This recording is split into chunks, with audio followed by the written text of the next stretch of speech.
Okay, so next part के अंदर आप सबका स्वागत है। और ये वाला उसी पार्ट का कंटिन्यूशन है। तो अगर आपने पहले वाली वीडियो उसके पार्ट 1 नहीं देखा है तो ज़रूर उसको जाके देखना, राइट। क्योंकि मेरी सारी वीडियोस कनेक्टेड होती है, तो अगर आप बीच में देखोगे तो इतना अच्छा शायद मैं भी समझ में ना आ पाए। So this is the second part. और इस वीडियो के अंदर हम जो पहले वाले पार्ट में रह गया था उस पार्ट को डिस्कस करेंगे। दैट इज़ कि जो डिजिटल वाला पोर्शन है पीसीटी का जो डिजिटल पोर्शन है वहाँ पे मैंने बताया था कि वो स्पेसिफिक मतलब कि काइंड ऑफ ज़्यादा रिस्पॉन्सिबल होता है क्लोराइड और HCO3 नेगेटिव की रीअब्जॉर्प्शन के लिए। सो क्लोराइड और HCO3 नेगेटिव की जो रीअब्जॉर्प्शन है वो डिस्टल वाले पार्ट में होती है। किसके? पीसीटी के, नॉट डीसीटी। पीसीटी का ही दो पार्ट मैंने बताया था कि मैंने आपको कहा था कि सपोज ये पीसीटी है, सो इसके ऊपर वाला जो पार्ट है ये वाला रिस्पॉन्सिबल होता है mainly sodium, glucose, amino acid, इन सब के रीअब्जॉर्प्शन के लिए, और नीचे वाला क्लोराइड और HCO3 नेगेटिव के लिए। नाउ लेट्स सी कि अब उनकी रीअब्जॉर्प्शन कैसे होती है। ओके, तो यहाँ पे सोडियम पोटेशियम पंप थे बेसोलेटरल मेम्ब्रेन पे, जिन्होंने सोडियम कंसंट्रेशन को यहाँ पे कम कर दिया था। अब देखो यहाँ पर जो क्लोराइड की रीअब्जॉर्प्शन है वो बिल्कुल सोडियम और ग्लूकोज के को ट्रांसपोर्ट जैसी होती है। कैसी होती है? जैसे मैंने पिछले वीडियो में बताया ना कि सोडियम और ग्लूकोज का जो को ट्रांसपोर्ट होता है यहाँ पे, तो बिल्कुल जस्ट सेम, बिल्कुल वैसी ही है। सोडियम अंदर कम है, यहाँ पे ज़्यादा है, तो सोडियम अंदर एंट्री मारेगा। अगर सोडियम अंदर एंट्री मार रहा है तो इसके साथ साथ ये किसको भी ले जाएगा, क्योंकि ये जो ट्रांसपोर्टर यहाँ पे है ल्यूमिनल साइड पे, ये एक को ट्रांसपोर्टर है।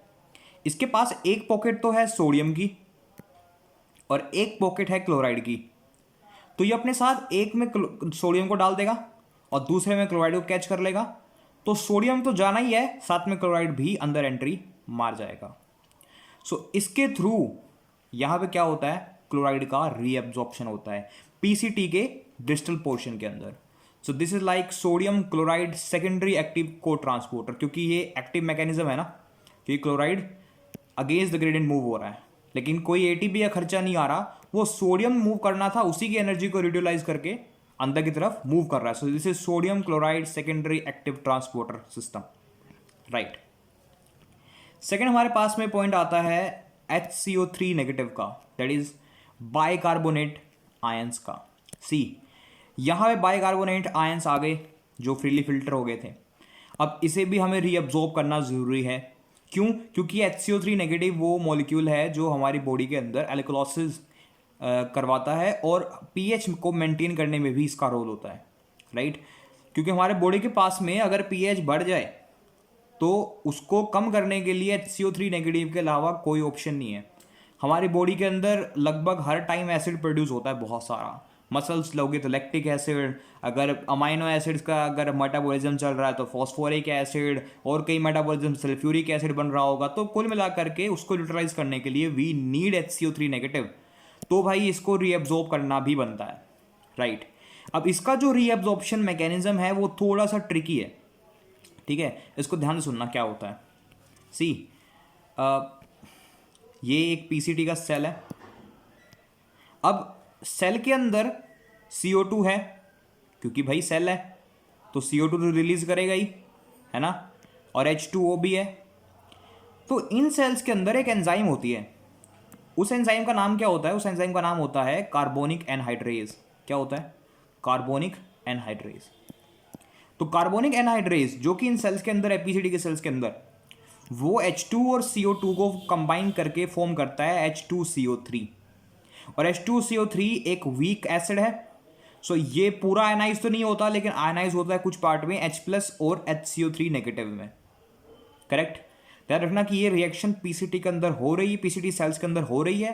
क्यों? क्योंकि इनके पास कार्बोनिक एनहाइड्रेज है, तो इनके अंदर ये प्रोसेस चलती रहती है।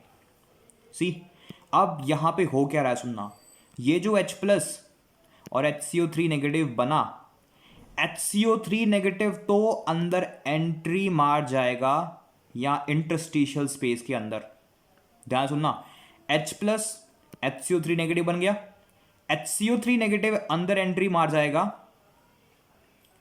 इंटरस्टिशियल स्पेस के अंदर, और इंटरस्टिशियल स्पेस से वो अंदर एंट्री मार जाएगा हमारी कैपिलरीज के अंदर, और कैपिलरीज के थ्रू वो ब्लड के अंदर चला जाएगा।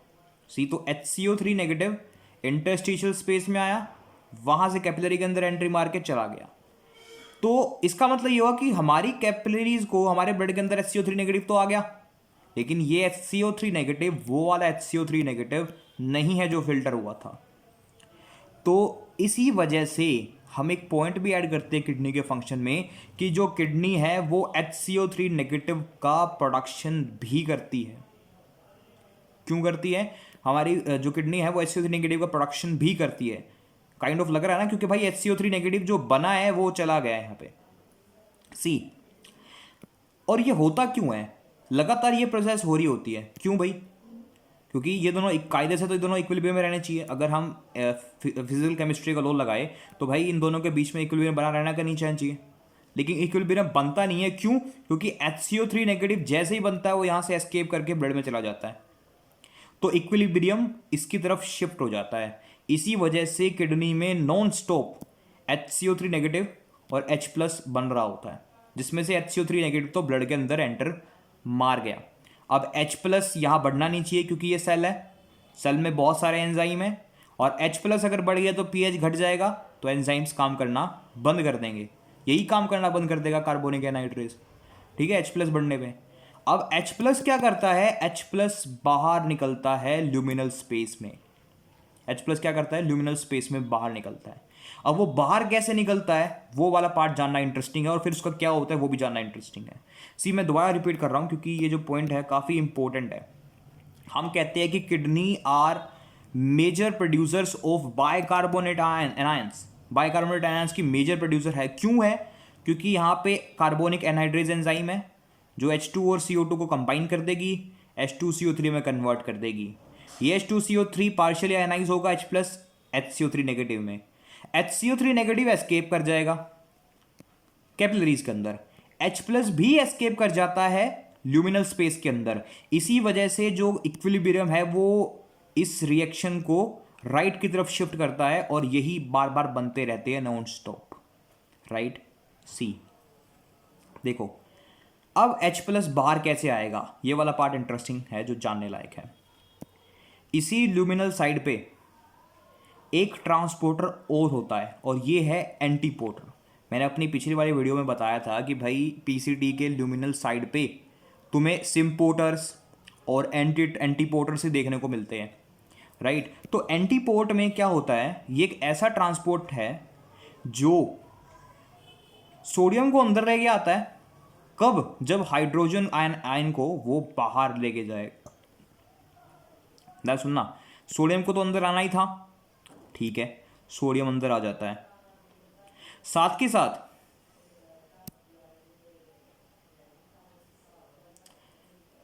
सोडियम को अंदर आना था, वो अंदर आ जाता है। साथ के साथ जो H प्लस है वो एस्केप आउट कर जाता है, यानी H प्लस जो है वो बाहर निकल जाता है।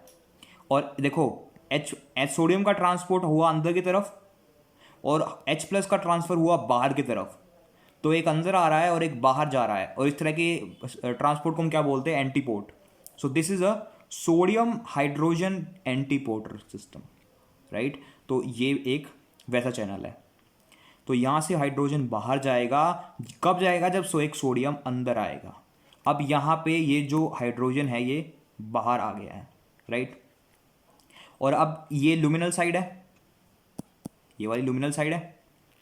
इस ल्यूमिनल साइड के अंदर हमारे पास में HCO3 नेगेटिव भी था। क्या था? HCO3 negative, that is bicarbonate anion. तो H प्लस और HCO3 नेगेटिव आपस में कंबाइन कर लेते हैं और क्या बनाते हैं? H2CO3, है ना। तो ये दोनों कंबाइन करके H2CO3 बनाते हैं। H2CO3 ब्रेक हो जाता है CO2 के अंदर और H2O के अंदर, और H2O क्या है? वाटर ही तो है, और इस ल्यूमिनम में बहुत सारा वाटर ही तो है। तो H2O तो वहीं पे घुल मिल के खत्म हो जाता है क्योंकि पूरा पानी है इसके अंदर। जो CO2 है वो दोबारा से एब्जॉर्ब कर ली जाती है PCT के थ्रू। और क्यों एब्जॉर्ब करेंगे? देखो ये ऐसा सेल है जो CO2 को सामने से एब्जॉर्ब कर रहा है, क्यों एब्जॉर्ब कर रहा है? क्योंकि इसकी जो CO2 थी वो तो यूटिलाइज हो गई इस HCO3 नेगेटिव को बनाने के लिए। ये रिएक्शन लगातार चल रही है, CO2 का अमाउंट डिक्रीज हो रहा है। वो CO2 कहाँ से आ रही है? ये CO2 जो ल्यूमिनल में बन रही है, ल्यूमिनल साइड में, वहां से आ रही है, राइट। तो दोबारा देखो इस पूरी प्रोसेस को, देखो ये प्रोसेस एक साइकिल है, कहीं से स्टार्ट नहीं हो रही है, बस ये चलती जा रही है लगातार। सेल के अंदर कार्बोनिक एनहाइड्रेज नाम की एंजाइम है जो H2O और CO2 को कंबाइन कर देती है और कार्बोनिक एसिड बना लेती है। कार्बोनिक एसिड एक वीक टाइप का एसिड है जो पार्शियली आयनाइज होता है H+ और HCO3 नेगेटिव के अंदर। HCO3 नेगेटिव क्या करता है? अपने यहाँ पे देखो, यहाँ चैनल होता है इसका, बेसोलैमिनल मेम्ब्रेन में HCO3 नेगेटिव के लिए भी चैनल्स होते हैं। यहाँ पे बहुत चैनल्स है यार, यहाँ पे क्लोराइड के भी चैनल्स हैं, यहाँ पे सोडियम के भी है, पंप्स है, उसके साथ अमाइनो एसिड के, ग्लूकोज के, सबके चैनल्स हैं। यहाँ पे HCO3 नेगेटिव का भी होता है। तो HCO3 नेगेटिव तो एस्केप होके कैपिलरीज के अंदर, कैपिलरी से वो ब्लड के अंदर, ये जो H+ बना ये बाहर निकल जाता है। कब? जब से एक सोडियम अंदर आता है। सो this is anti porter system के थ्रू ये एस्केप करता है। H+ आने के बाद HCO3 नेगेटिव से कंबाइन करता है, H2CO3 की फॉर्मेशन करता है, जो ब्रेक होता है CO2 और H2O के अंदर। H2O तो यहीं पे पानी जो है उसके अंदर मर्ज होके खत्म, और जो CO2 है वो हमारे पास में अंदर मूव कर जाता है सेल के। और CO2 मूव कर सकता है अंदर क्योंकि CO2 क्या है? गैस है, और गैस फ्रीली परमेबल होती है, राइट। ठीक है, तो ये था भाई HCO3 नेगेटिव का रीअब्जॉर्प्शन। और ये थोड़ा हटके है क्योंकि जो असली में HCO3 नेगेटिव आया ना वो यहाँ से नहीं आया था, वो एक्चुअली में जो प्रोड्यूस हुआ वो आया, लेकिन रीअब्जॉर्प्शन तो इसकी हुई है, भले ही वो बाद में H2O CO2 के रूप में से सिर्फ CO2 एब्जॉर्ब कर रहा हो। तो इसकी जो रीअब्जॉर्प्शन है वो थोड़ी सी अलग है, सी। तो बस यही था, दोबारा से मैं रिपीट करता हूँ। देखो सोडियम क्लोराइड के केस में क्या है, बिल्कुल जैसे सोडियम और अमाइनो एसिड थे, जैसे सोडियम ग्लूकोज था, बिल्कुल वैसा ही है। दोनों का को ट्रांसपोर्टर है जो इन दोनों को एक साथ अंदर लेके जाएगा। जब क्लोराइड अंदर आ जाएगा तो जस्ट सबकी तरह यार इसका बेसोलैमिनल साइड पे इसका भी एक ट्रांसपोर्टर मैकेनिज्म पड़ा है, एक चैनल पड़ा है। ये उस चैनल के थ्रू बाहर निकल के इंटरस्टिशियल स्पेस में, फिर वहाँ से ये पेरिट्यूबुलर कैपिलरीज में, और फिर ब्लड के अंदर। और HCO3 नेगेटिव का क्या है? HCO3 नेगेटिव का ये फॉर्मेशन है, HCO3 नेगेटिव का यहाँ से एस्केप, H+ का एंटीपोर्टर के थ्रू ल्यूमिनल साइड में आना, इन दोनों का मर्ज करना, H2 और CO2 को प्रोड्यूस करना, और CO2 का वापस एब्जॉर्ब होकर PCT सेल्स के अंदर जाना। सो यहाँ पे इस वाले पार्ट के अंदर हमारे पास में क्या है, ख़त्म हो जाता है PCT। तो PCT के अंदर हमने भाई सोडियम रीअब्जॉर्ब करवा दिया, अमाइनो एसिड करवा दिया, साथ के साथ glucose Cl negative, HCO3 negative, छोटे मोटे आयन सोलवेंट ट्रैक के थ्रू हमने रीअब्जॉर्ब करवा दिए, राइट। अच्छा याद रखना कि ये सारी चीज़ें डिपेंड कर रही है किसके ऊपर? ये पंप, ये जो पंप है ना इसी के ऊपर।